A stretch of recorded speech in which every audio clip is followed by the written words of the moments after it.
I hope you can really tell how beautiful those paintings are. Dr. Tammy Polit with Community Physicians of Indiana is here, and we're gonna switch over to a topic that really becomes important this time of year.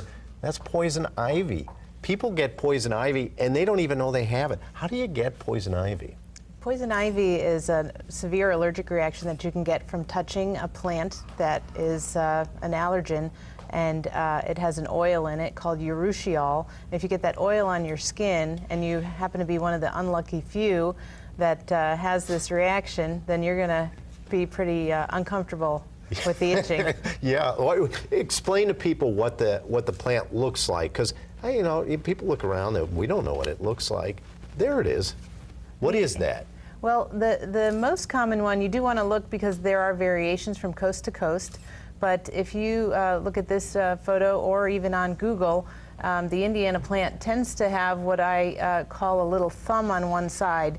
There are jagged edges around the leaf, but if you see that little crooked thumb on the one side, that usually gives it away. And it's leaves of 3, beware of me, so you wouldn't want to go near those. And does it grow all around Indiana? It does. Yeah, it does. And so you might have it in your yard and not even know it. Right, and it tends to intertwine and hide between and around the plants and bushes. So. Okay, and on there is an oil that if you're allergic to it, you get big trouble. Yes. Yeah. Yes. Explain to us what happens. How long does it take when you touch it till you finally start realizing, uh-oh, I did something bad? It varies depending on your exposure. The higher the exposure, the quicker you'll have a reaction, especially if you've had a reaction in the past. So it can be up to several hours versus a day or so after the weeding experience. Yeah. And we have a picture up there. That's kind of how it starts, but it can actually get worse than that, can't it? It can get pretty severe with, very severe blisters and swelling, so you do want to be careful of that. Yeah. Let's say we know we've touched it or we suspect we might have touched it. What's the best thing we can do right away? Well, a couple ways to avoid this. One is if you know that you've touched it, then you'll want to hop in the shower and lather up and get that oil off of your skin as quickly as possible. Hot shower, cool shower, or does it matter? Cool, quick showers. Cool, quick shower, okay. And some soap. All the clothes that you wore when you're weeding or doing the yard work, you'll want to wash those, as well as washing down the tools with a sudsy liquid to get the oil off of the tools as well. The other way to avoid it is to use a product that you can get at your local hardware store called Brush Killer.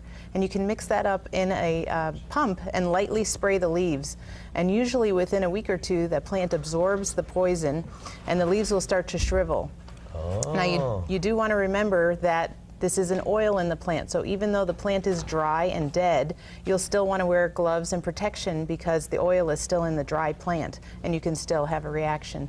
And gloves and protection, probably an important part even when you're going out and just doing normal garden work, right? Correct. Even to empty the lawnmower bag. There's always a few little scattered pieces in there, long sleeve clothing and long pants. And that was poison ivy, and there's also others, poison oak. At what point, if you're exposed, do you go to the doctor? Generally, you can use some general measures that are over the counter that work quite well, but for going to the doctor, it would be for severe swelling around your eyes where you can't see, around your nose and mouth where you have trouble breathing. Or if you have full coverage around an arm or a leg where you're going to get compression of the blood vessels, circulation, it's really getting uncomfortable, you don't want that to happen. We might need to even use steroids in those cases. Gotcha. Dr. Tammy Polit, the best thing in this case, prevention is worth a pound of cure. Stay away, wear long sleeves. Thanks. Thank you.